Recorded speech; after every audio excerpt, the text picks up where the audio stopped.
Milan Gajić has signed with CSKA Moscow of the Russian league.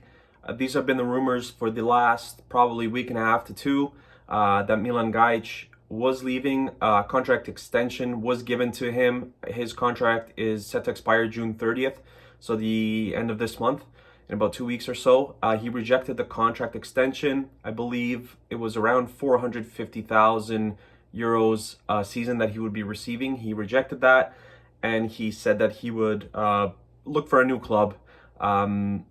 Reminder that Cristiano Piccini was brought in last January to kind of solidify that right back position.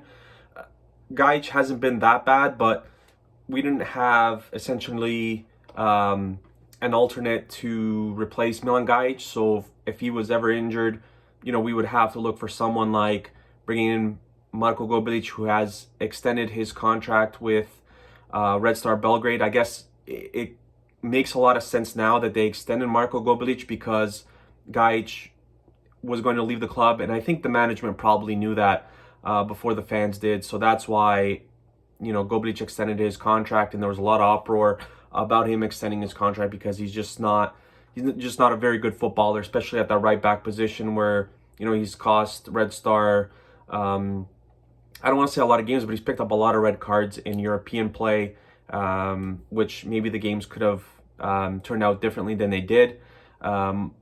And yeah, so they've re-signed Marko Gobelic to a 2-year extension. And like I said, Milan Gajić leaves for CSKA Moscow. He signs a 3-year deal, so until 2025. Solid right back. Defensively, he's really good. Offensively, when he is on his game, he can be really good. His issue is that final pass. He has the ability to get by opposing defenders. He has some speed that he can use. The issue isn't really or necessarily getting by the opposing players. The issue is crossing the ball and getting it to the center forward or the striker. It feels like it just doesn't happen enough to where the ball is either too long or too short. Look, and I say all that to say this: he had 25 assists in the 3 seasons, I believe, that he was with Red Star. So, like I said, when he's really good, he can really ping crosses and he can really do some damage in the attacking third. But it's just that I don't think that when he played for Red Star, I don't think we saw enough of that to where we can say this is a guy that we can bank on going forward. And I think it's also another reason why you brought in someone like Cristiano Piccini from Valencia, is because you really didn't know what you were going to get from Milan Gajić from match to match. You knew that he would play fairly well for you, but it's just some aspects of his games that you weren't really too sure about. And I think that's where the management made the decision to go with someone like Cristiano Piccini, someone who would challenge him for that right back position, for the starting spot. And fortunately for Milan Gajić, Piccini got injured again this season, which isn't a surprise because prior to coming to Red Star, he played something like 12 or 13 matches in 3 seasons. So it's not really a surprise that he got injured.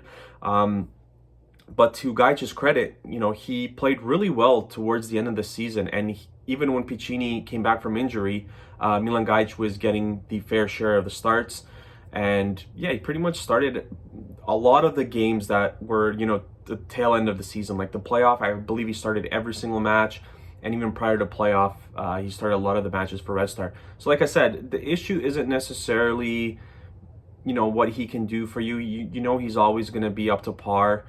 Just that what he does offensively, kind of leaves a little bit more to be desired.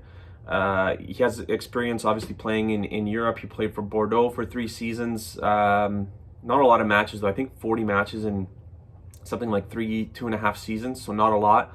And then he came to Red Star where, he was brought in to be a starter. And overall, if I had to, kind of grade him or judge him in his tenure here, probably give him like a 6.5, 7, somewhere there.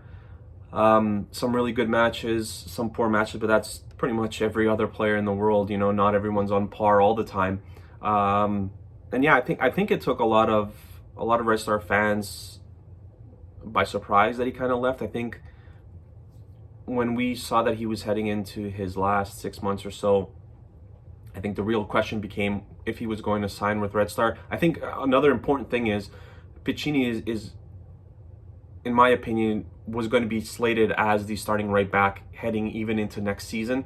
So it's like, will Milan Gajić like the fact that he's coming pretty much off the bench, or just giving Piccini a break whenever he needs one, or if he really wanted to start? And I think now we know that he really did want to start because he's going to CSKA Moscow. I really don't know what their situation is in terms of right backs.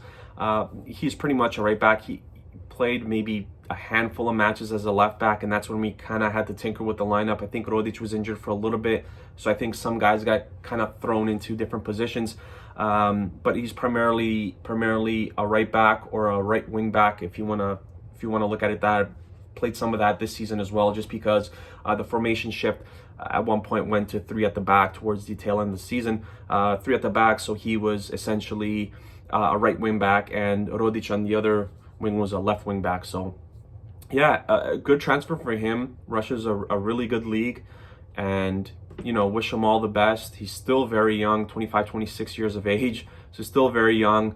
Came up through OFK Belgrade's youth academy, played for the first team. Like I said, he went to Bordeaux and then Red Star, and now he's at CSKA Moscow. So obviously, wish him all the best going forward.